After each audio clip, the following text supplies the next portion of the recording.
Welcome, everybody, to tonight's panel discussion, Diversity Instead of Uniformity, brought to you by BR50 within the Berlin Science Week 2021. My name is Julika Schmitz, and with a background in gender studies and as a policy advisor on non-discrimination and equality, I was very happy to be asked to moderate tonight's panel by BR50.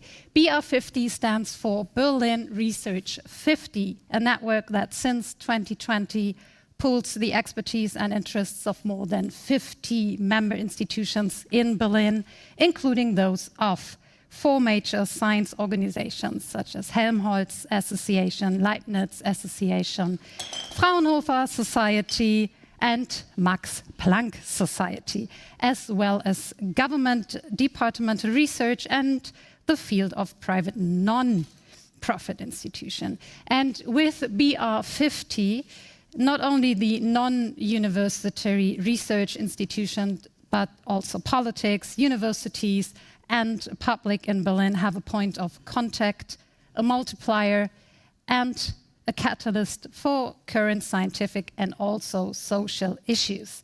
And BR50 is managed by a joint office at Forschungsverbund Berlin e.V. and at the WZB, the Berlin Social Science Center. And BR50 is divided into 4 units that are represented on today's panel. And the 4 units are represented by 4 elected founding coordinators. Professor Thomas Sommer for Life Sciences, Professor Jutta Almendinger, PhD for Social Sciences and Humanities, Professor Ulrich Panne for Natural Sciences, and Professor Michael Hintermüller for Technology and Engineering Sciences. And at the end of this event, Ulrich Panne and Thomas Sommer, representing the 4 coordinators, will give a short wrap-up of the event. So, before we get started, let me just welcome those of you who join us tonight in the Naturkundemuseum Berlin, the Museum of Natural History. And to those of you watching online, you know already that this event is live streamed. So just on a technical note, be aware that when you raise a question later, your voice will be recorded. And you will have the possibility to ask your questions via the online tool Slido. So we will provide you with a link, or you can just go to sly.do and use the hashtag BR5021. And please feel free to use it already when you see our panelists and give us your questions so we can come back to them later on in the panel discussion. So I would like to ask you a question, and please raise your hand or just stand up if you agree with the following statement. Diversity management, gender equality, and internationalization have become guiding principles for almost all scientific institutions, especially in Berlin. So please show me your hand or stand up if you agree with this statement. Okay, that's kind of sad. I was thinking about this, and I thought like at least 1/3 of the hands would go up. Okay, but only 3 of you raised your hands. Okay, even more, let's investigate how diversity, gender equality, and internationalization advance scientific progress in Berlin. And for that, I would like to invite tonight's panelists on stage. Please, Franziska Emmerling, a solid-state chemist and heads the Material Chemistry Department at the Bundesanstalt für Materialforschung und Prüfung, BAM. Please join me on stage. Noah K.H. is an urban studies researcher and lecturer at Weißensee Kunsthochschule Berlin. Please join me on stage. And Iwona Kafiedzieska is a doctoral researcher at Helmholtz Center Berlin for Materials and Energy. Welcome. And Lucha Mester, he is the director of the Leibniz Institute of Freshwater Ecology and Inland Fisheries, the EGB. Welcome everybody with a nice and warm applause, please.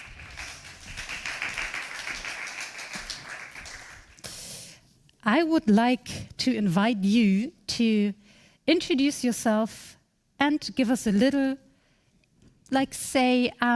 opening statement. Would you like to begin? Yes, sure. Yeah, my name is Franziska Emmerling. I'm from the Federal Institute for Materials Research and Testing here in Berlin. And I'm a chemist by training. And let's say from my point of view, diversity is key for advancing science. So if we want to solve difficult problems in science, we need all the perspectives we can get. They will not be solved by a bunch of similar looking guys, let's say. Thank you so much. Okay, would you like to add? But first, I introduce myself briefly. My name is Noah Ha. I work at the moment at the German Institute for Integration and Migration Studies, being responsible for the national monitoring of discrimination and racism on one hand, and as well as a lecturer at the art school in Weißensee. My background is in landscape architecture, but I had been working very much on racism. So I have a very specific approach to diversity. So I think, it was very interesting to see that not so many people did raise their hand. To advance diversity, we have to question our norms and normative thinking, also how we do research. And I think it's important that we learn to change perspective if we are able to see other perspectives. And then from there on, we also can re-evaluate our questions. So I think diversity is very complex, and I think in the discussion we will dig deeper into that. Because it's not just a disciplinary, it's also an interdisciplinary and transdisciplinary approach, and I'm looking forward to the discussion. Thank you so much. Thank you. Good evening, everyone. Firstly, thank you for the invitation. I'm very happy to be here. So my name is Ivona. I come from Republic of Macedonia, and I came to Germany for my bachelor studies, which I did at an extremely diverse and international university. It's the Jacobs University in Bremen. Then I moved in Freiburg for my master studies, one in physics, one in renewable energy, engineering and management. And now I'm doing my PhD here in Berlin. In addition to my PhD, I'm also a Helmholtz Juniors spokesperson. So Helmholtz Juniors is the network that unites all doctoral researchers at the Helmholtz Association. And through the Helmholtz Juniors, I'm also an active board member at the N-Square network. N-Square stands, for those of you who maybe not have heard about it, at Networks of Networks. It's the joint network of doctoral researchers in Germany from all non-university institutions. That means Leibniz, Helmholtz, and Max Planck. So we represent the views of around 16,000 doctoral researchers. And as you know, within our network, there are lots of international and diverse doctoral researchers, and we are very happy about it. And we think it's a joint opinion of us all that diversity is the way to move forward and to make our research not only more successful, but also more sustainable. And I think when we talk about diversity, it's very important to understand that we do not talk only about individual characteristics. It's characteristics of a whole group, of a whole team can be diverse, which means that we have to move away from the idea of a brilliant scientist, like just one individual, and focus on the diversity of the teams in order to make brilliant scientific progress and move forward. Thank you. Thank you. Yes, I'm Lucha Mester. I'm an aquatic ecologist and evolutionary biologist. I'm a Belgian, and I have been linked to the University of Leuven basically most of my career. I came in 2020 to Berlin to become a professor at the Freie Universität Berlin and to become the scientific director of the IGB, which is the Leibniz Institute for Freshwater Ecology and Inland Fisheries. I do not consider myself an expert in diversity issues, but I'm a little bit of an expert by experience on one dimension at least, that's being international, being heavily involved in science here, and then sort of being confronted with the little obstacles that we experience. And in addition, of course, as a director, I'm involved in developing guidelines and policies to promote diversity and inclusion. On the statement with respect to how diversity advances scientific progress, I would see both the global and a local dimension. Globally, I think it's an absolute important issue to exchange best practices, and you can do that by having diverse groups that come from different areas, work together, and then share expertises and bring them back to their own countries, or simply exchange. And locally, of course, we all profit from the same phenomenon, but also diversity is basically a highly enriching thing. So broadening the perspectives, both with respect to the kind of questions we ask, with respect to the approaches we take, and with respect to the solutions that we can come up with based on our science, I think. So that would be the statement. Yeah, thank you so much for your introduction and the short statement. So I think it's pretty clear that tonight's panel discussion will not so much be a controversial discussion about whether diversity in science is desirable or if there are any hurdles that needs to be tackled. But I think we should rather, as you just said, focus on best practices, on exchange knowledge, on how to get diversity into action. And maybe before we do that, let us begin by explaining, or as you said, digging a little deeper into how diversity advances scientific progress. So maybe some of you would like to start by giving an example or shed light on that question. Okay. Yep. I can start. Yeah. So I think for science, first of all, diversity means cultivating talent. When you attract diverse groups, you attract diverse talent. And that is very important nowadays, I think, because we are facing some of the biggest challenges that humanity has faced. I mean, name, for example, climate change, one of them. So you do not have one solution fits all. You need diverse thinking, you need complex mindsets, you need complex problem-solving skills. And that means you cannot find them only within one type of a person or one type of a group. It means you have to broaden up. And I think, you know, scientific research is a group of problem-solving, teamwork based on trust and collaboration. So when you try to increase diversity, you are increasing this as well, you know. And I think it's very important to actually define diversity. So I think many people are confused about what diversity means. When we talk about diversity, they think, okay, so it's like the opposite of the typical image that we have of a, I don't know, a CEO. So for example, middle-aged, wealthy, white man, and the opposite would be, you know, diverse.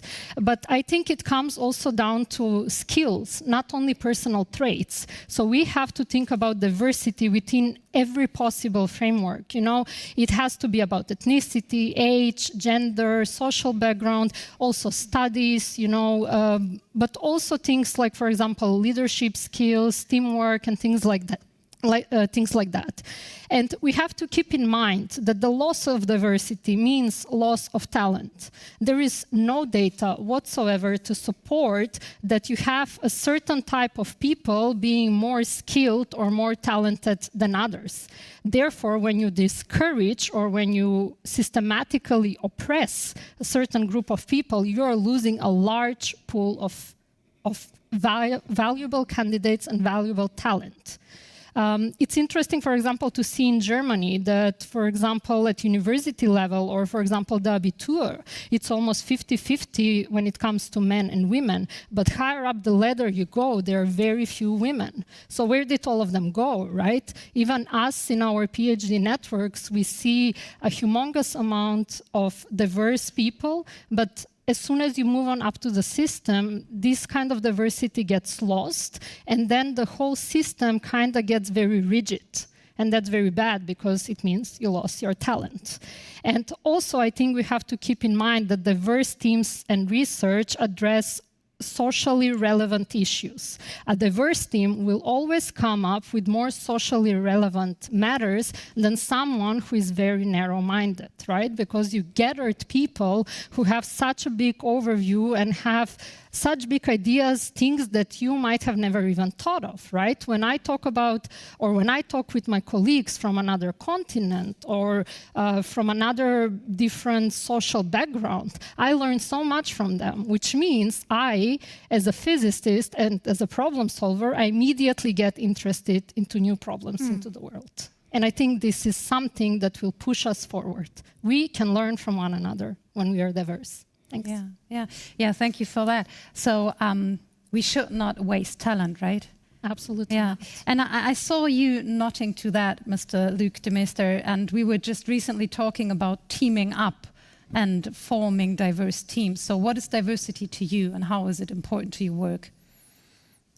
Yeah, as I said, I think, and I fully agree, I think in order to think about questions, but also to think about designs of how you would design a study, it's the best thing to do would be to have a diverse team of people brainstorming about it. And that is more difficult than if you're alone or with two people. But it is also more enriching. So I can only tell from my own experience, I've done a lot of research in collaboration with Ethiopian researchers, doing work in Ethiopian settings, and that broadens the mind so much. I mean, the type of research I did was very different from what I do at home, but it broadened up my mind, and there were some issues, like for instance, algal blooms linked to climate change, that I now view in a totally different context than how I would have perceived them if I would just look at basically the Belgian or the German situation. So also with respect to solutions and stuff like that, it makes you think much more broadly. So I would perhaps add, I'm not a specialist at all, but so I would guess like in medical sciences, I mean, sex and ethnicity-linked diseases or responses to medication is actually a big issue. If you only have men looking at it, they may perhaps not even think of including enough women or including enough people from different ethnic backgrounds in the studies. So these things are really important. And it's only because you have diverse groups that these issues come up, actually. Yeah. So diversity in the research design, but also regarding the people you have in mind you do the research for. Yeah, exactly. Would you like to add on that? Yeah, I would like to add in that way that it's good to have a diverse range of people, but I think the next question is, are the people who we want to be diverse in the teams, are they there? And then I think we're getting to a structural questions also if we talk about science and academia, and I think we particularly focus on Germany and Europe.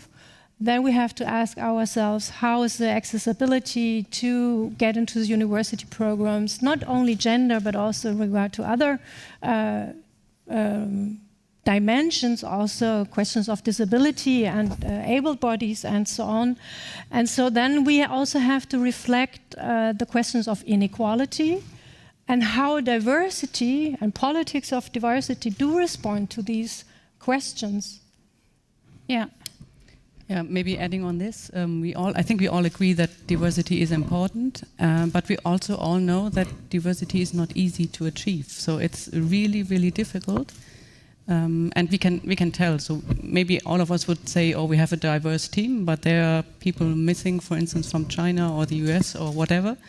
And therefore, I think it's important to have also examples and role models to create an awareness how you can really get into this diverse scenario, starting from maybe really uniformity in the beginning. Yeah, that's important. And I think maybe before we do that step and look for good examples, we should paint a picture for the audience, because I think many of you can relate. What are the problems? What are the problems international researchers or people coming from different backgrounds face when they want to work in science, academia, or do their research?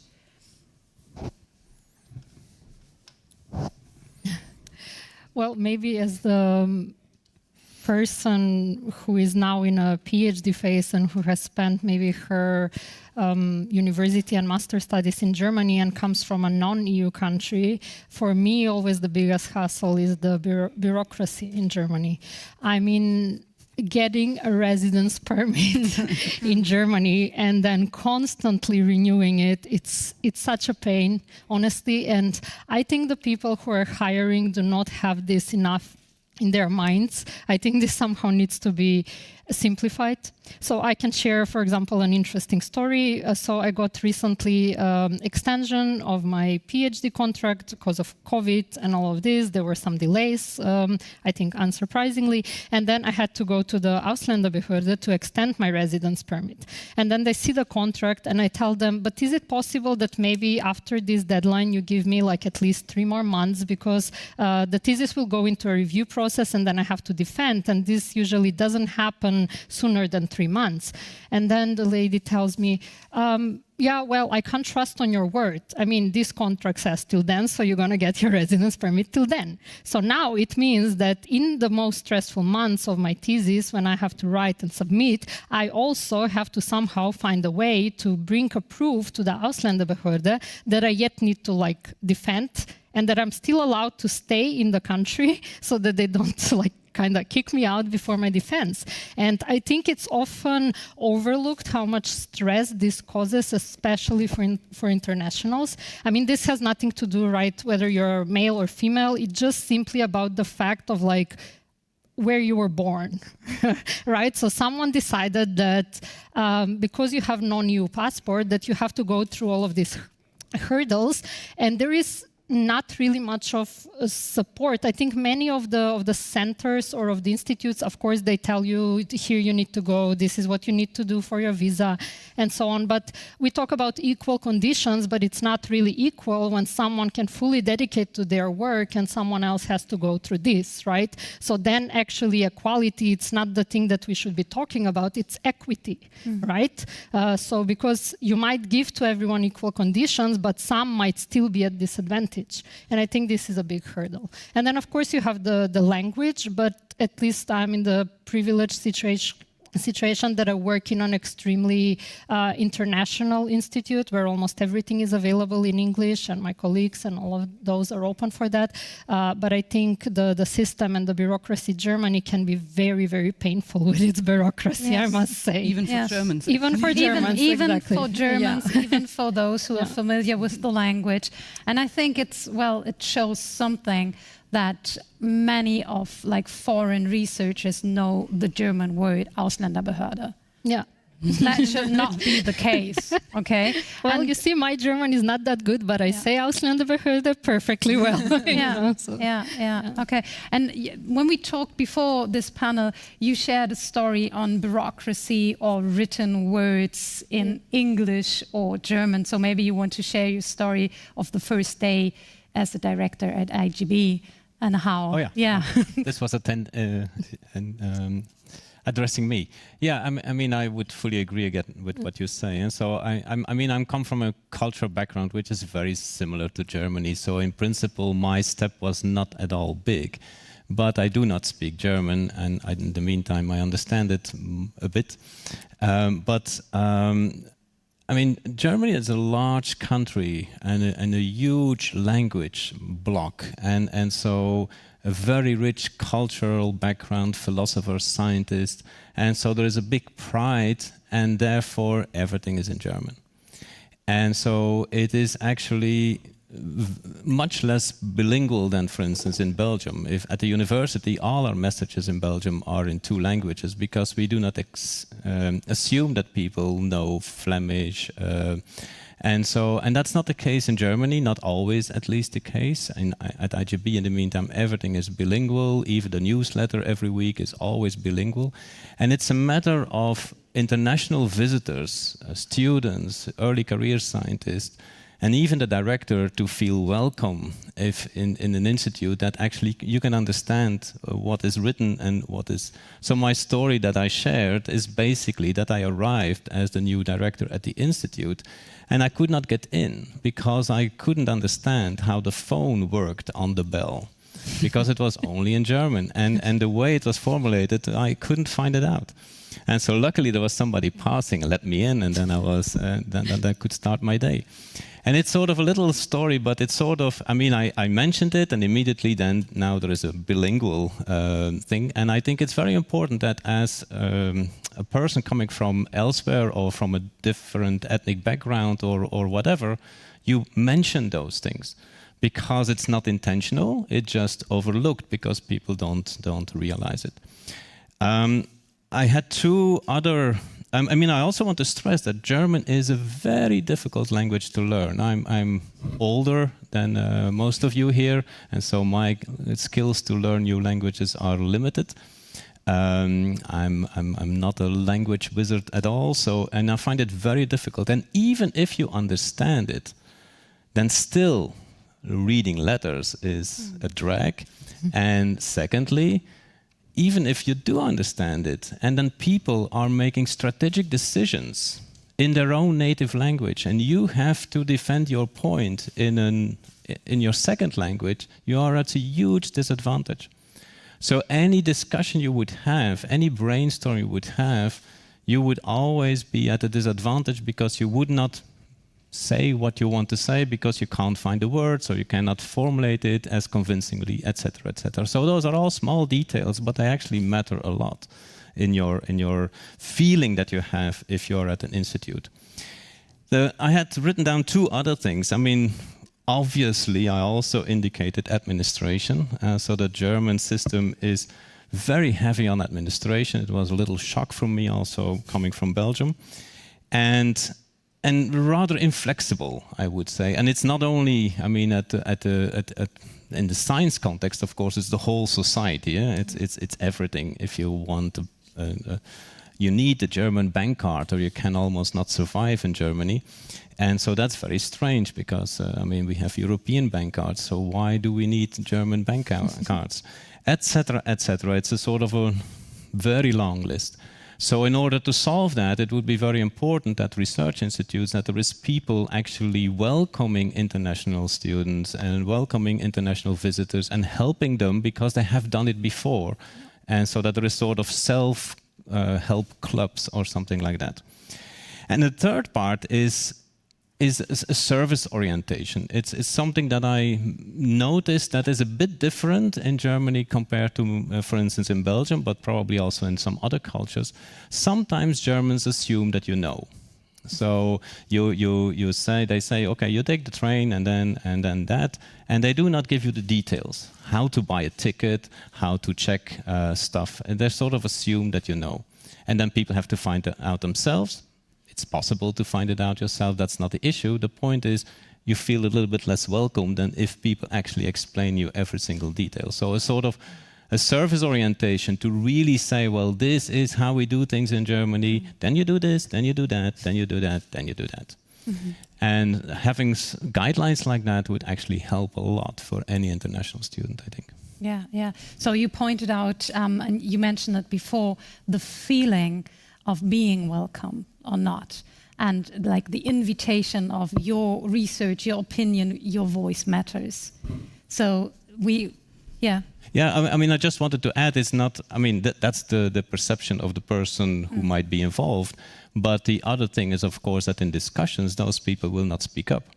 Yeah. And therefore their voices is not heard, and so you almost have to rearrange a little bit to make sure that those voices are heard. Yeah. Okay. Let me. I'm trying to bend over to our researcher. How can we work on that? How can we make people feel welcome or invite them to voice their opinions?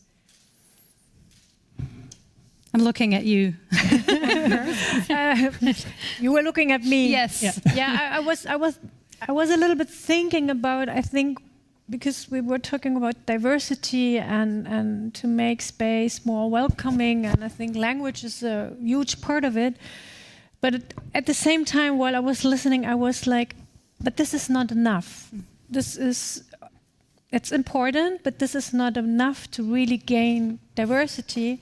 And when we had also a pre-conversation, we were also talking, I mean, as I said before, also about structures, because I mean, I'm a scholar, I want to make up a career, but if we look at who can make up a career, then we have to ask ourselves some hard questions. Who can follow up to make a career?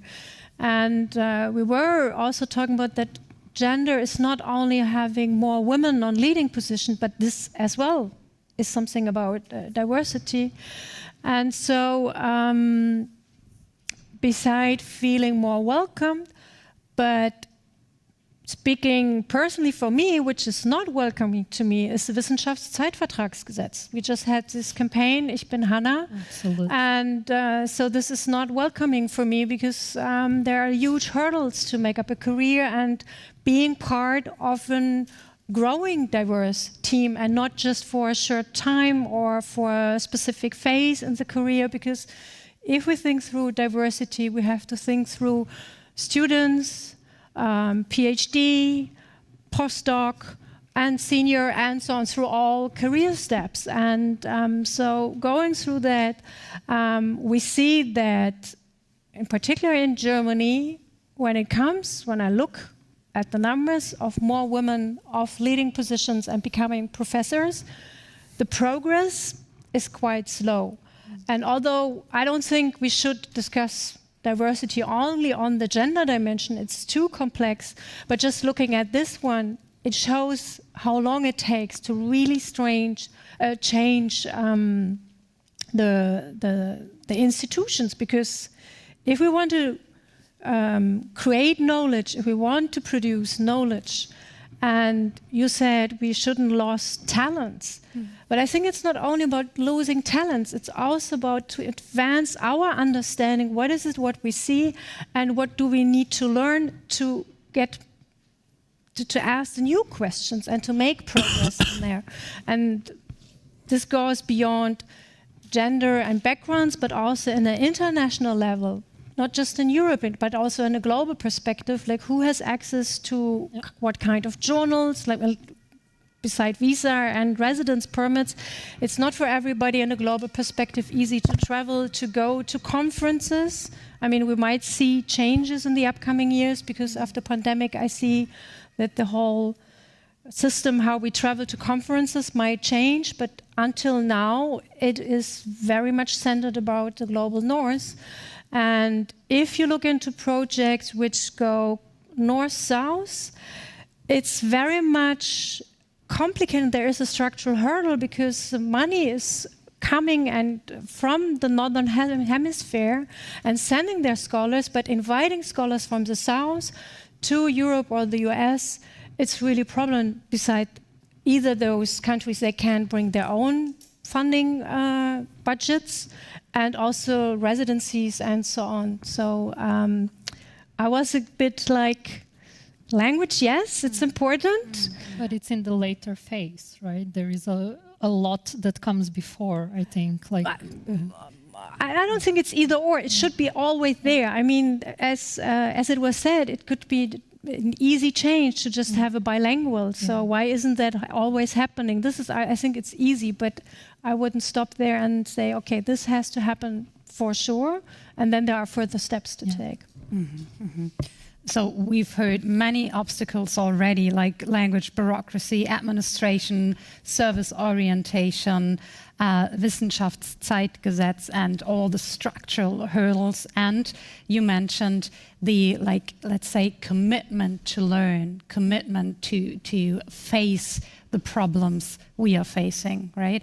And maybe we can switch a little bit to what does help. What do you know helps, or what do you see, what is already in place that may be focusing a little bit more on gender, like networks, what helps, like especially women to advance in science? Maybe Frau Emmerling. Yes, I just wanted to say, because Luke mentioned this welcoming attitude and the start in a country. So let's say in our institute we have an international office now in place who would really help students to get these first steps done, also all these bureaucratic hurdles. And that is like a little thing to do, and it has a huge effect. Before actually other scientists would take the new PhD students around to visit all this Ausländerbehörde places and so on. So, but coming back to your questions, yeah, we have in Adlershof, we have a network in place. It's called LANA. It's a ladies network in Adlershof, and we do mentoring on different levels, also different stages in the career. I have mentees, and I also had a mentor, so that is possible. And we have courses and trainings, but usually I think not the women need so much to be trained, but it would be better to train the other half of the population. So males need to know how they could handle the story and help women as a, let's say, as a bystander on their way to advance their careers. Mm-hmm. Yeah, so it takes everybody to right. achieve equality. What else does help? What do you know? What do you experience of like helping internationalization and diversity in academia? Me again, yeah. No, I wanted, yeah, to agree on these issues that you mentioned, and also on the hurdles before actually coming, because this is something that I was indeed not highlighting, but this is from an international perspective and from a perspective on different national backgrounds, and I would even say it's not only this, it's also socioeconomic background within Germany. I mean, so there is already an issue that we basically don't have enough diverse students going to our university. So that is something that we as institutes can do little about, except complaining about it. So for instance, we at IGB, we really want also to attract, for instance, postdocs from Global South. This was one of the things that I wanted to create. But if you do that by just having our IGB fellowships open to everybody and then select, it's a very difficult decision to sort of say, well, you have somebody with an extremely good CV and then somebody with a somewhat less good CV coming from the Global South, and to compare them. And so we have now decided to try to enlarge our postdoc fellowships and to actually have a postdoc just only for people from the Global South, so that you can compare them amongst them, because indeed the access to libraries, the access to resources, the access to even education is different, and so what you then have to screen is the capacity, the potential, rather than the number of papers or something like that. And so I think these things you can do, they all cost money. I mean, we also have to realize that it's not that this is all for free, but these are sort of things that could cope more or less with what you are mentioning, at least to have people from Global South or from underprivileged areas globally, basically. So yeah, that's probably my contribution here. Is there a network where you share experience on how to become more diverse or how to become more international in Berlin? Do you like learn from each other? Do you know?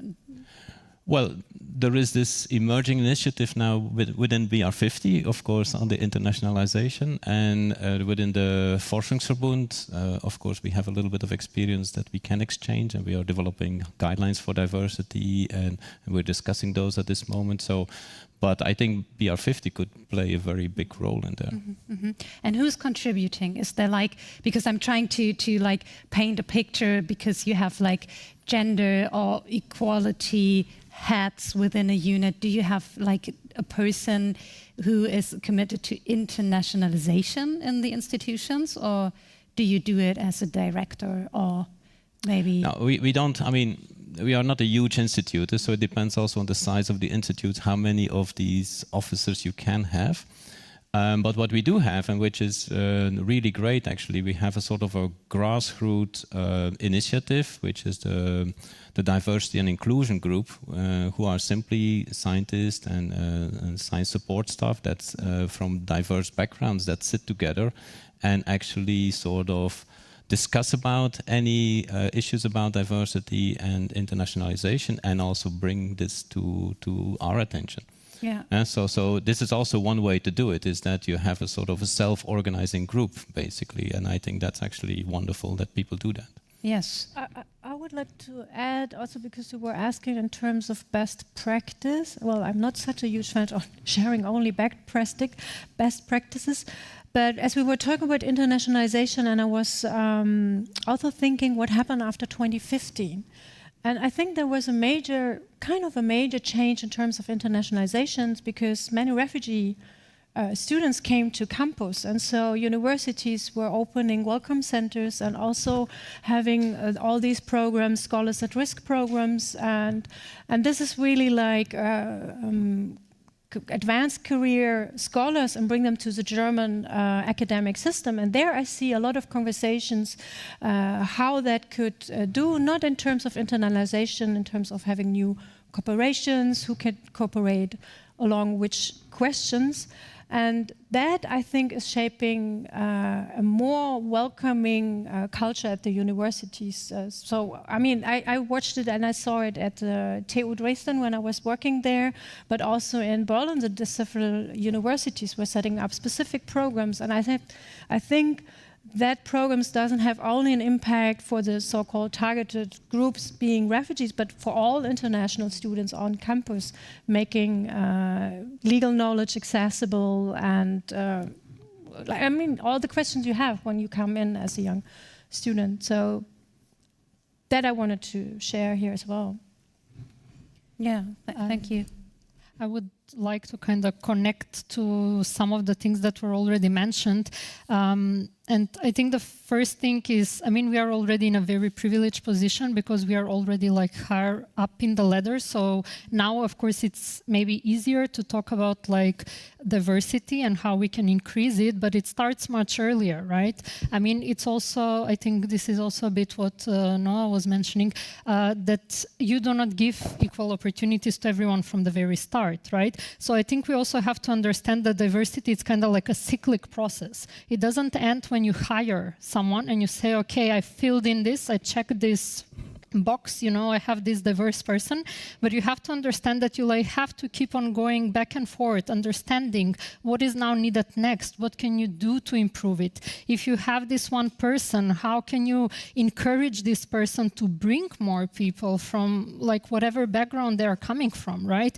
Because you have to promote diversity also as a form of inspiration, right? Because you don't want it to just end as soon as kind of it happens, because you want to end up actually changing things bottom up, right? I mean, any kind of biases start early on. They didn't all of a sudden appear when we were 30 or 40 or PhDs or directors. So it means that like we are systemically discriminating or discouraging either certain groups of people or individuals or countries, doesn't matter. I mean, just take open access as an example, right? I mean, if you want to have access to journals, it costs a lot of money.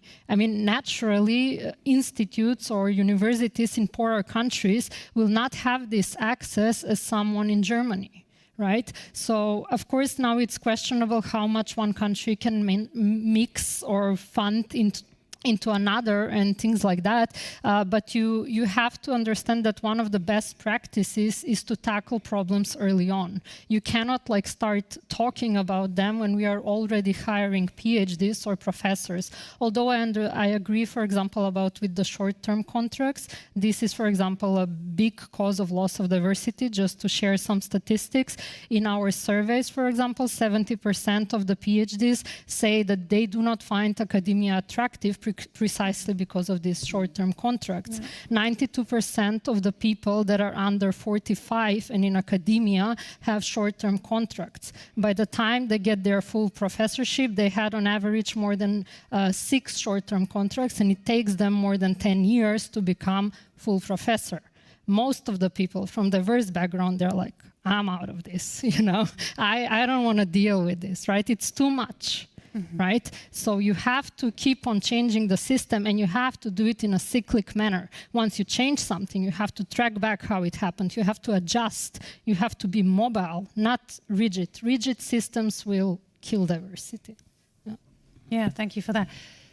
Please use the opportunity and send me your questions via Slido. So it's sli.do, and then use the hashtag BR5021. And If you have a question here in the audience, we will come to that in some minutes. And I would like to end this first round with asking you about the first steps. What are the most important steps that need to be done in order to tackle the hurdles and promote diversity? So maybe each of you, at least one step, maximum of 3. Who would like to start? Maybe if we take up Ivana's example. So what she explained with her visit at the Ausländerbehörde is that there is a lack of awareness how an academic career actually proceeds and how the time scales are. You know, handing in the thesis, then there's time before you have the defense. So there is a lack of knowledge on that side, which puts a lot of pressure on her in this case. And I think it would be super easy for everyone to draw, let's say, a timeline, how this usually works, that could also be handed to some administration and to make it just clear. And I think as a director of an institute, or you could also sign that it's the natural way. So it's really an easy step, and it would make the life of many of our PhD students and also postdocs much easier. Mm-hmm. First steps, most important step that needs to be done right now on a political level or institutional level or structural level? I will just try. I mean, I find it very difficult to say the first steps or other steps, honestly. I mean, there is a whole lot that needs to be done. I would say 2 things. The second thing is not a step, by the way. But the first thing would be, I mean, try to raise awareness at all levels and sort of. I do think that you basically cannot have enough workshops and trainings and lectures on these issues to make people aware of it. And so and that means both scientists and science support people. So what is, for instance, for international students, again, in terms of language, also important that there is language courses both ways. I mean, the international people learn German and local people learn English. And so, because any communication goes smoother, and therefore people will understand each other better, and all the prejudices will be reduced. As a hopeful signal, I would say, I mean, we have a long way to go, but as a hopeful signal, I would say that this is a problem that solves in the end itself. Once you have enough people from different backgrounds, then you will always have more and more indications on how to do it better, and then the prejudices will disappear, because it's really interesting that prejudices are especially important if people have never encountered people from other backgrounds. And so if you have a diverse group, then you see that actually things go very smoothly and prejudices are gone, and sort of things can be very harmonious, whereas in the beginning everybody's a bit afraid of it. That's the hopeful signal. Yes, yes. I think we could, dig a little deeper, but let's stay with the steps that need to be taken. Anything to add? I think I would also share that raising awareness is important, but not only on the individual level, what every individual level or person can do in terms of learning more and so on. But I was just thinking, I mean, we do have more diversity management or diversity offices in universities, but to have a structural analysis of what is accessible or inaccessible, and then from there on to rethink what could be changing within little programs and the larger organization, and to make it a task of the whole organization, which is not addressing just the individuals and offering workshops, but also to rethink the own structures and what could happen. And I think there are many, many, many ways to go, and it's hard to decide where to start. But to raise awareness in terms of also to raise awareness how these structures create uniform teams. In that regard, yeah. I can also add up some things. So I think firstly, from a PhD point of view, I think it's very important to discuss the contracts and what is really going on with Germany with these short-term contracts and the pressure that it's causing. I do think that this is something that can be changed and it should be discussed more and it should be on the long term be changed, because I don't think that academic career in other countries is so tedious as it is in Germany. That's the first thing. But the second, that I also think it's often overlooked, and it connects a little bit to the point that was mentioned that the problem will solve on its own. It's actually the so-called in-group favorism during the hiring processes.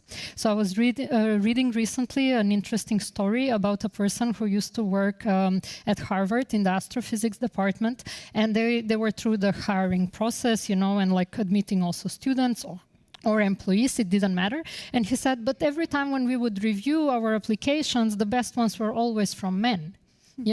And then one colleague, also academic woman, told him, maybe what you actually have is in-group favorism, namely that you are favoring the candidates who are similar to you. So even though you want to do something good, you actually end up being guided by unconscious biases. And I think this is important to point out, because not every discrimination or lack of diversity is done on purpose. Mm-hmm. Not every group or every person is sabotaged on purpose. It just means maybe that the people who are into the recruiting process are not diverse enough. So I think also the recruitment teams should be diversified. And I think this can slowly move us away from the unconscious biases. If you leave early on to have a hiring process or hiring team that it's not diverse, they will not hire diverse people, or at least they will hire at a lower degree. And this will kind of cause a ripple effect, and it will make it like being so postponed that actually we will even forget what diversity was, right? So you have to actually work actively. And since we were also talking about best practices, I would like to share something very close to home, so to say. It was something that happened at my center, so at Helmholtz-Zentrum Berlin. We made something called diversity audit. So the center invited everyone to share, every employee, regardless in which rank or what kind of contract they have, what they want to see at the center or what diversity is for them. And then we kind of pinpointed to topics that kept on repeating, or that were important to the people in our center. And we kind of formed like task forces. And now the idea is that each task force addresses different points of what were brought in the audit. And we also even had things like, for example, conflict management or mental health. And someone might ask, how is this about diversity? But if you think about it, people who are somehow diverse into their teams, actually they experience also so much more maybe mental health struggles, right? Because they might not feel like they fit, or there are like other bureaucratic things that bother them. So it means that these are small steps that institutes or centers or companies can do. Mm-hmm. Just approach your people and ask them, without like in an open atmosphere, what they want to see, and then commit to it, right? It's all great that we talk that it's important, but at the end, if you do not commit to it, you don't really move forward, right? So I think it's very important to take a stand and to actually commit to put these changes into place. Yeah, thank you for that. So I plan to open the stage now for questions, but I would rather prefer to direct this point directly at you, and by asking you, do you work in do you work in academia? Show me your hands if you work in academia somehow. Okay. Do you have teams or people dealing with internationalization of within your institutions? If it's a yes, okay. So do you take a stand? Do you, as you just said, do you say what you want and what is needed? Okay, so for those of you joining us via the live stream, I saw like 2 hands when I asked whether you take a stand. This might be because of the background, because you don't need to take a stand, but as we learned, equality, equity, and diversity is not only a matter of those who feel excluded, but it goes both ways. Okay, so thank you for that. Please use your opportunity now and raise your hand if you want to ask a question. We have a microphone there, or if you want to make a comment or add on what we've heard, please feel free to do so right now. Just show me your hand.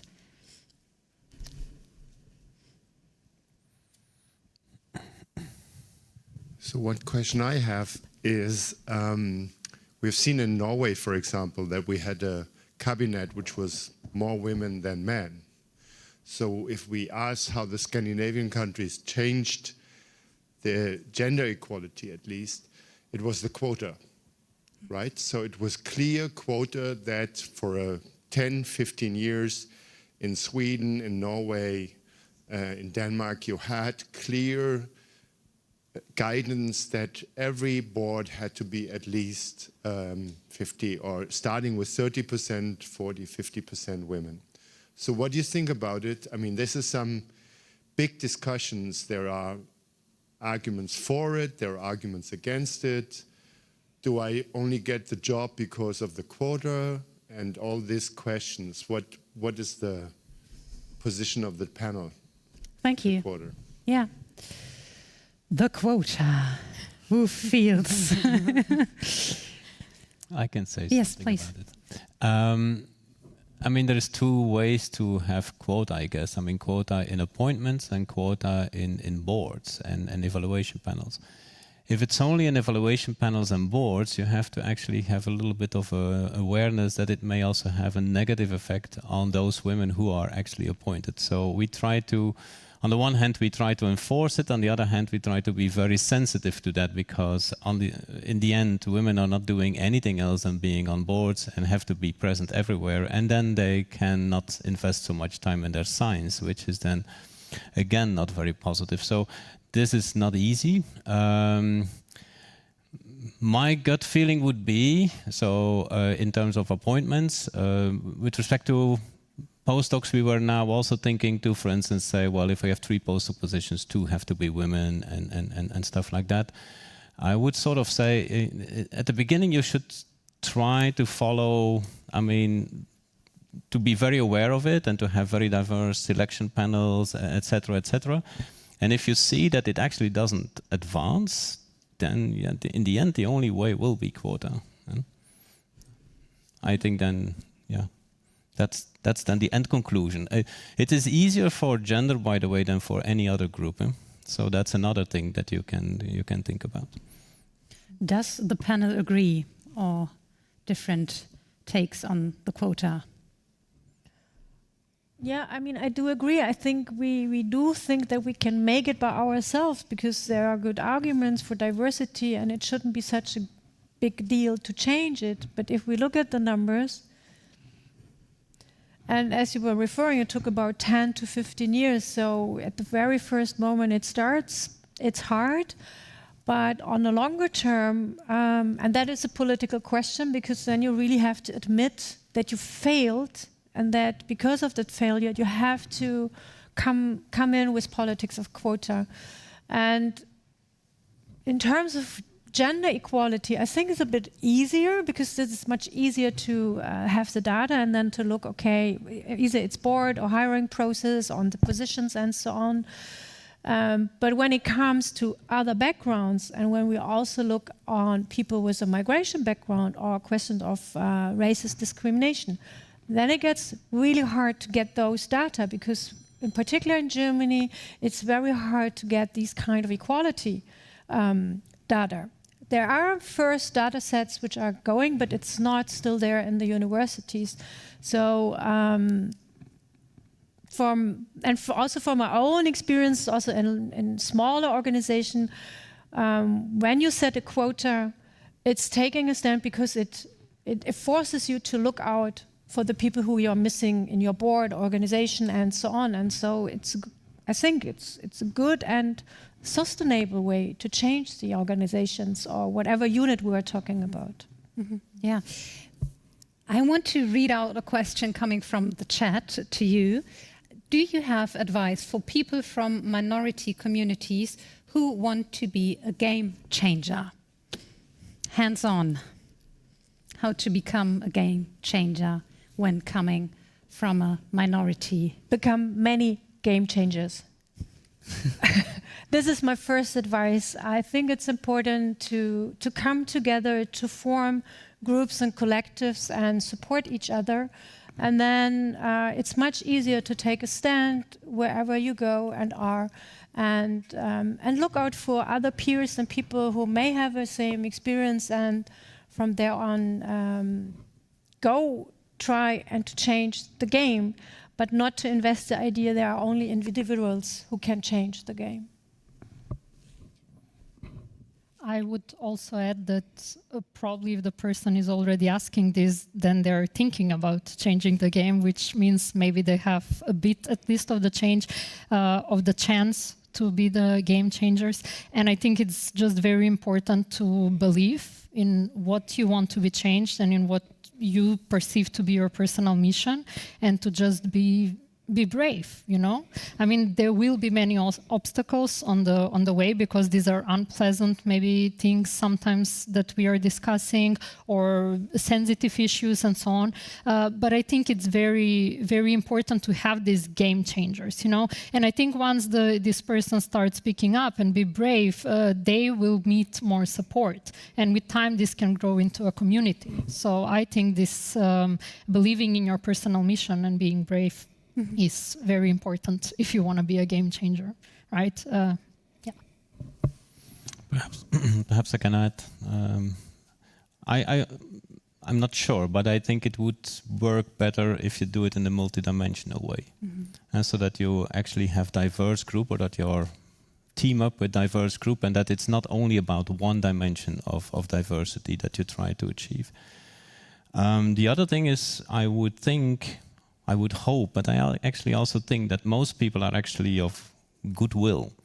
And many of the things are actually because people have not thought about it or didn't see the obstacles or the barriers. So I think, at least in the beginning, the best way forward is to be very constructive and to come up with suggestions and say, well, this is what we observe, what can be done about it, etc., etc. I'm not sure if you keep on hitting a wall whether you have to keep being constructive. That's something different.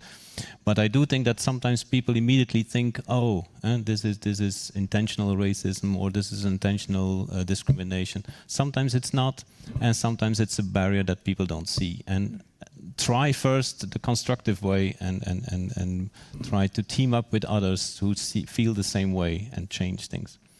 Yeah. Okay, regarding the goodwill and the unconsciousness, I have two questions. I'm going to read out the two questions, and you can just answer to the one you relate with. So Dora asks, as a director of a team, is there a good way to prepare people to be more inclusive, or to be ready to work with more diverse, especially in especially in science? That's the first question. And the second question is, how can we foster cognitive diversity within a field beyond diversity based on external factors like gender, age, nationality, to enable more innovative science? Maybe to the first point, to raise awareness for diversity, I think we have covered it somehow already. These unconscious bias issues we all carry along with us. There are tests out there where you can test your blind spots, and it's super telling. So it was also telling for me. These are tests you can take online, and they bring this new perspective. So you think, I'm absolutely clear, diversity is the goal, and then you realize, oh, there's a slight undercurrency of racism in a certain direction. So this can be really an eye-opener, and I think that would also help these, what we see, these very uniform panels you see from time to time also in politics, and they are not aware that there is a, let's say, a person of color missing or a woman missing. They just like happy in their we look all alike situation, and this little test, they take about 10 minutes. They can help a lot, I think. Mm-hmm. You could also do self-tests. I mean, I remember that when I was member of a panel of ERC, that then they, for instance, you had to rank 35 proposals or something like that, and at the end they showed of every panel member the scores from men and women. And they did not say that we had to make them equal. They just said, well, think about it. Mm-hmm. If they are unequal, think about why they are unequal. Mm-hmm. Check how you made your decisions and stuff. And you can do that for everything. You can do that for every person you hire. You can basically screen that for yourself and say, well, okay, these are my statistics. What do I do with it? And as an advice to that team leader, I would say, confront them with diverse teams. Send them out to diverse teams, or have workshops, invite a diverse team and let them experience it. Training, experience. Basically training by experience, basically, mm-hmm. Yeah, but I also would add that there are also, I mean, there are professional, there is a professional offer to do, I don't know, anti-racist kind of teaching, anti-bias training, diversity training, and so on. So depending on the team and how diverse it is or not, it's also possible to get professional people get in and say, okay, if you want to do a diversity-oriented organization development, you can look at these and these and that. And so it's not just sending out and that people do and make their experience. This, nevertheless, is important.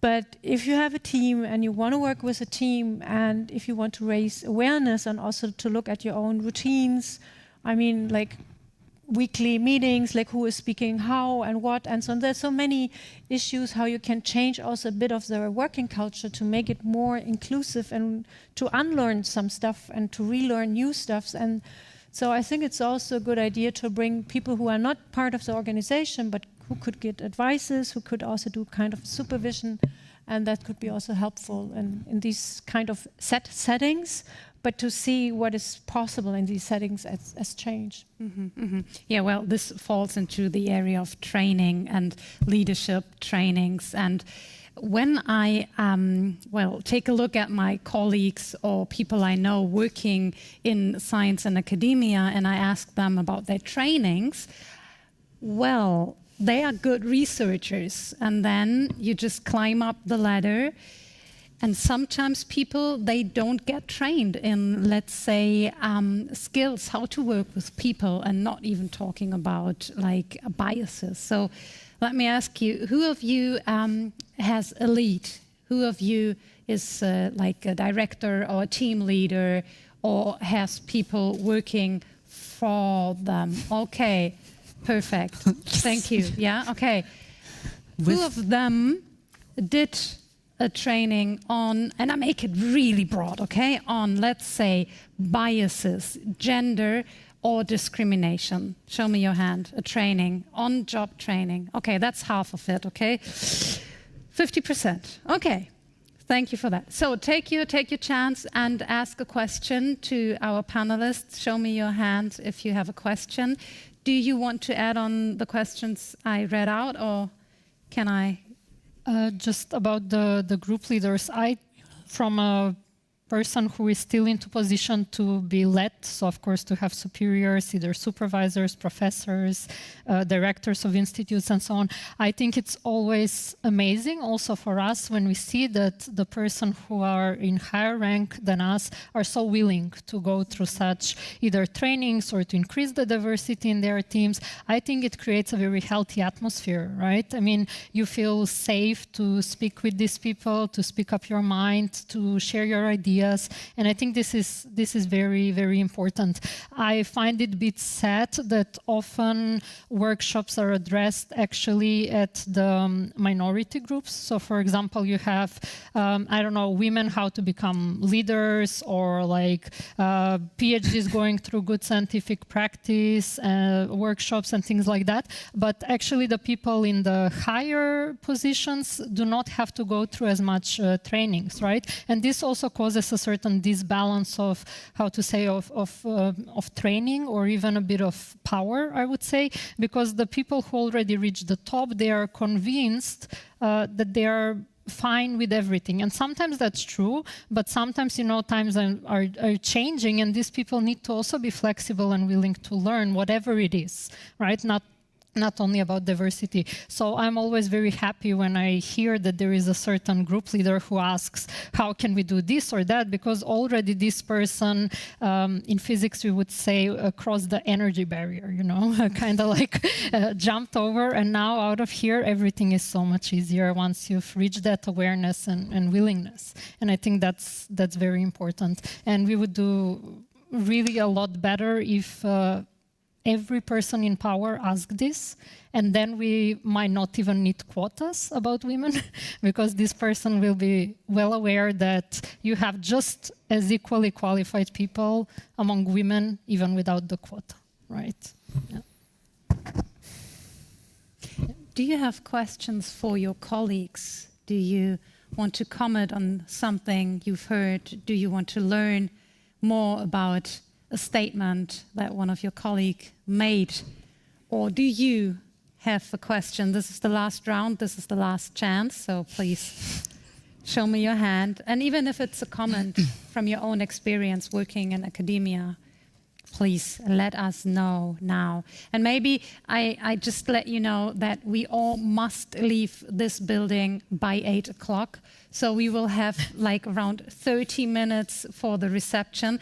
And I promise you, this will not be enough for each and every one of you to ask your question individually. So take your chance now. And I have an addition, because you were saying that, and we were also having that in our pre-discussion about the diversity audits and auditing a university, and to make that specifically mandatory and binding to funding, that it could be a funding criteria that these institutions have, at least these audits, because there are several out there. And I think it's a way, I mean, we could talk about loose processes, like every organization invents by itself, but auditing is kind of standardizing, but you also can review whether it makes progress or not. But if you connect that to the question of funding, I think that could be also very powerful in terms of making change. Yeah. Yeah. And I actually want to comment on something else. Please. Because I think we are talking here about diversity, so I want to share maybe a bit controversial opinion. It's about the quota on women. I, as a woman, am actually not a fan of them. So, you know, in Germany specifically, no one is discussing why women actually take like not full-time jobs, you know, or why they're leaving, and they think that quota would solve it, but it wouldn't. I mean, just look at like Kita places, you know. I mean, the mothers they're put to the choice, family or career. Even if you put the quota, you would still have plenty of women leaving jobs because the system did not allow them to stay into this job. I want to live in a world where, I mean, being a woman is not a big deal. We are 50% of the population, okay? So I don't want to discuss about women in the concept of diversity. It's just simply another person that you hire. I want to live in such a world, you know? And I think the problem with quotas is that women are already fighting with so much biases, and I fear that in societies such as Germany, quotas might open more space for discrimination and biases. Namely, you are here because we needed a woman, you know? And sadly, I have already experienced this a bit. It's not pleasant, okay? I mean, it has to be whether someone is qualified or not. And we should have something called soft quotas. Namely, for example, under the condition that 2 candidates are equally qualified, we hire the woman, for example. Okay, that's kind of like a soft quota. But you still force your employee to hire the women, you know? And we do have a lot of qualified women, but if you have a system that in a way systematically, step by step, kicks out the women, then it's no longer about the quotas. It's simply about the rest of your system that keeps on being built in such a way that sooner or later they will drop out. I mean, for example, in PhD phase or university phase, you have women, right? But the more time passes by, they get like so-called time poor, so they don't have that much time, so they have to choose family or career, household or career, you know? Okay, my kid is sick, please come pick it up, you know, and things like that, you know. And I think it's not very talked about. You mentioned Scandinavia, but if you look at Scandinavia, also the share of household work, it's almost equal among men and women. While in Germany, this is not the case.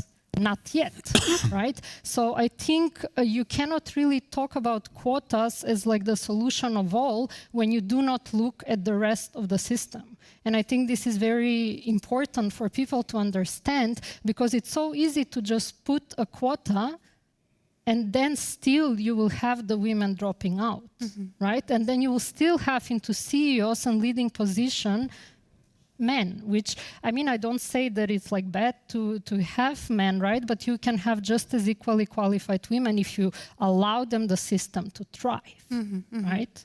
And if you allow them to have the same amount of time to spend on their jobs and careers. And when you take into account care work, not only children, but I mean, you're all familiar with that. I think for me, the most like, the clearest picture I got was on the data that in Germany, more like daughters, not daughters, how do you say that? I forgot the term. So the wife takes care of the parents of the husband. I don't know the term in German either. Okay? In-laws. In-laws. Thank you so much. Parents. So more female in-laws take care of their like related parents than boys, sons, take care of their elderlies. Okay, so as long as we work like that, it's kind of difficult to achieve. And there equity, are right? even more serious things, for example, the taxing system in Germany, right? You have this option, if one of the people earns more into a family, then that more of the taxation goes on the person who earns less, which means if you have a woman who did not take a full-time job, she is the one that brings less money. So she will be so heavily taxed that in the end, the family makes the math and says, but look, actually it's better if you do not work and be a housewife and take care of the kids and the family, then actually we're going to have more money. Exactly. Or what happened recently, the government says every person or family needs to have kita spot, but they do not have enough spots in the kindergarten, so they say, we will give you money if the kid does not go to kindergarten. But then someone needs to stay with the kid at home, right? Yeah. And then who stays? The woman stays.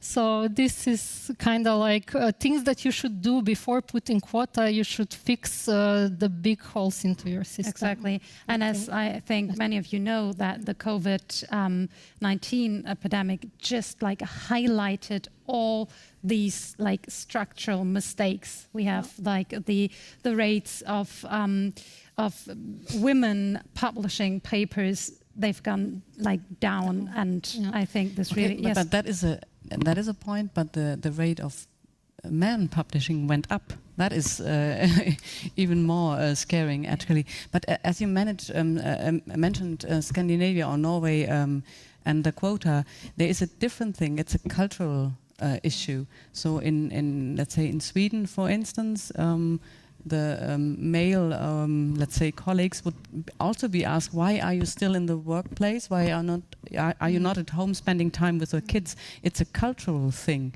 and it starts from top. If you think about the first COVID cabinet we had, the small one, there was no ministry for taking care of a family. So she was not included in this cabinet. So there was no, in Sweden, for instance, that was the first thing. How can we sort out childcare in this situation? And that is something, we have to work on. It's a cultural change. You wanted to comment, right? Yeah, I wanted to comment on saying, I mean, so the quota in Scandinavia went in parallel to changes in the society. And then with more quotas, there were more women also in the higher rank management posts, and said we need the Kita places. We need places for women also to get into this. It was a process. It was not from one day to the other. And I disagree that it is a problem on the postdoc level. I think our main problem in the moment we have is really on the full professor level. Because, I mean, at least what I see in biology and molecular biology, that we have on the postdoc level already more or less a 50-50 between men and women. But what we are missing is really the full professor levels where, and I think there, we don't need soft quota, we need hard quota. We need, so now you have to hire a woman filling this position. I really, and then I think we have a parallel development also. All the other points which you mentioned are completely correct, but I think it would really help if we have the quota, but maybe I outed myself too strong now.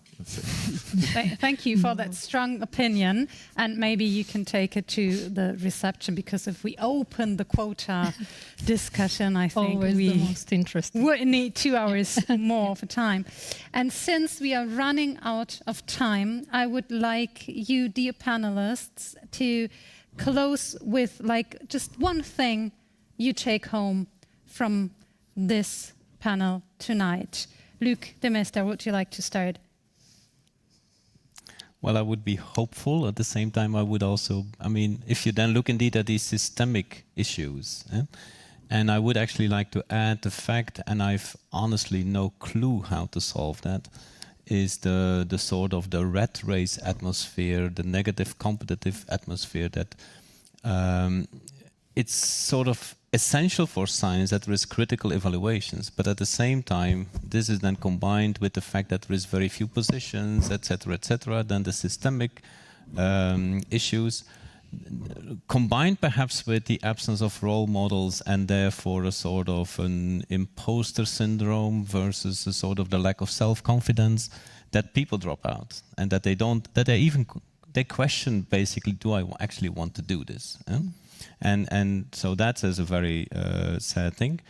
But to end up with something very positive, I promised myself that I would say so, is that obviously Berlin is a hugely diverse city.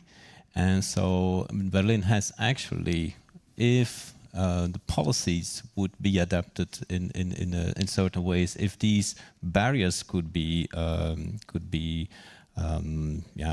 broken up, then it would be a huge diversity actually to become a real gemeinsam Wissenschaftsmetropole. Yes, thank you. Ivona Kafedziska. Yeah, so I think firstly it's a very positive thing that we are here. So it already shows initiative and interest, and I think that's a really great thing, and I hope it will expand. I always say I'm a physicist, so I love complex problems, and diversity is one of those problems.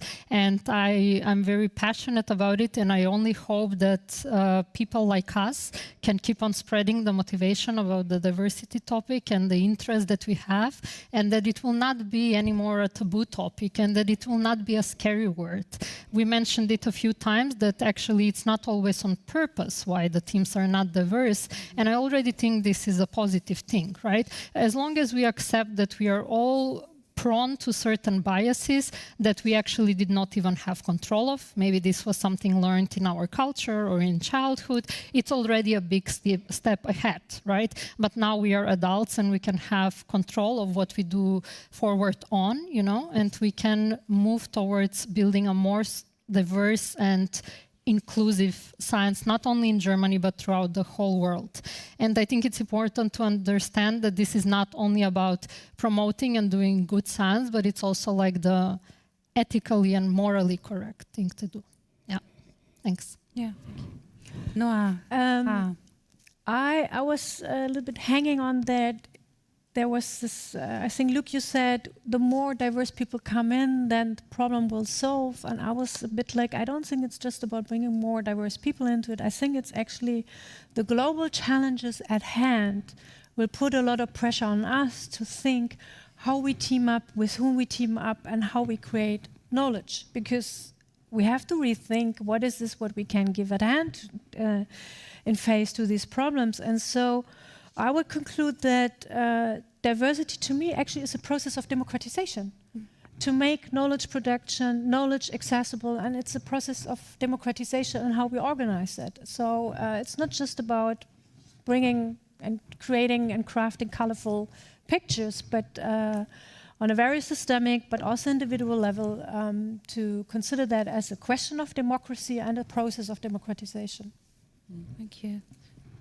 Yes. Yeah, okay, I'm the last one. So everything was said already, but I think we should appreciate the mix and try to bring the mix to work. And as scientists, I think you usually claim that we are lifelong learners, and I think diversity might be an issue where we still have a blind spot and a lot to learn, and I think it's an issue we need to tackle, but I'm optimistic about it. Yeah.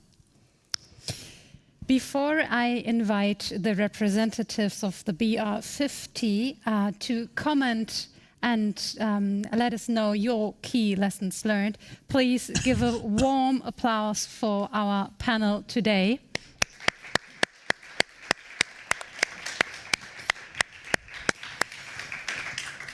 So, may Mr. Ulrich Panne and Thomas Sommer join me, and I'm just going to catch you in front of the stage.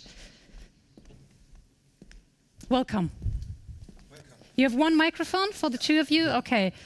So I'm going to start with you, Mr. Panne. What is, you already have your phone in your hand, so you wrote down some key messages, I guess. Well, the major key message is having two white male boomer summarizing the diversity discussion, I would say. Sorry on that one. But lucky enough, he's already also white-haired and grey-haired. But let's face it, that is the status of our society. Yeah? So that's an easy conclusion. On my point, we had a lot of small issues which I liked, starting from the bilingual one and having more courses for men than women to train for the work environment. I guess these are important things. But let's start at the beginning, diversity. I always think there is a very simple reason why you want to have diversity. It's Ashby's law of requisite complexity. It means if we have grand challenges and complex problems, and I guess we have a lot of them, you need the corresponding diversity. And that means also the corresponding diversity in the teams. So that's a very easy explanation why you need diversity. So little things. I have to state here, I'm for the quota. And the reason is very easy. We are too slow with our culture changes, and this is the only leverage we have. I would like to do it. By now, I cannot, because of legal reasons, I cannot enforce it, although I would like to do it. And that is already the major hurdle to get over. And I think everything else could be achieved afterwards, but as long as we don't have this, we have trouble. And the others, there is one final thing I would point out. From the outside, my son was in Colombia for a student exchange, and from the outside, Germany looks like heaven because we are a rich country and we put already a lot of money into international exchange. But on the other side, if you look at the report on the Pakt für Forschung und Innovation, there is having the best people, but there's nothing on international. There's no indicator on that one. And a final one, the WissenschaftszeitVG. The WissenschaftszeitVG. Sorry, WissenschaftszeitVG. Yeah, okay. You all know, they all know. Everybody knows it in Germany. That is that was the easy way out of Germany to get what did we do? We exchanged time in employment to get out of the discussion for hiring in science, because hiring in science means it's a exclusion process. It's a very difficult thing. People have to leave. Not everybody can have a permanent position. And these discussions are very hurtful discussions. And because the system didn't want it, we have the Wisszeitvorgeh, because you have limited resources, and limited resources means you will have a selection. Mm-hmm. And we have chosen a very lame way, you might say, to get out of this, and that is the Wisszeitvorgeh. We could do other, even with the strong German laws on employment. We could do it in another way, but we don't want to have the discussions that for young people, this kind of selection process. Mm-hmm. So this is all I had in mind. In one sentence, what did you learn? What do you take home, and what do you transfer to that the is an BR50? easy one. This is actually self-similar recognition. I will take home, why the heck is not everything in my institute in bilingual? Oh. Because this is so stupid easy that you think, why do I have to sit here and get this idea? Yeah. But on the other side, you might say this coming from a man is a self-similar recognition. Thank you so much. Mr. Sommer, what do you take home? I found the most important, first of all, thank you to all of you who are discussing here. That was a great discussion and I learned a lot. But what you said in the end, diversity is a matter of democracy. I think this is the most important sentence for me, which I take from this discussion today. So that was really, I think it breaks down everything to this really important point. And one thing that we started also with was the point that we're doing a lot at the institutes now. And I think science is also a little bit living in a bubble. So we are trying to do much more about internationalization, diversity than maybe in other areas. But still we forget that people that work at our institutes also have a life outside of the institute. And here they are running into problems, and we have to provide help for that. And this is one thing which I also take with me. Thank you so much. And please, just because you're sitting in the back, please join me again. Franziska Emmerling, Noah Ha, Ivona Kafijiska, and Lucha Mester. And we say goodbye to our panel. And with that, we invite you to the reception. Just join us to say goodbye, and just like one time. And yes, thank you so much. You go over there. Yes, that's it.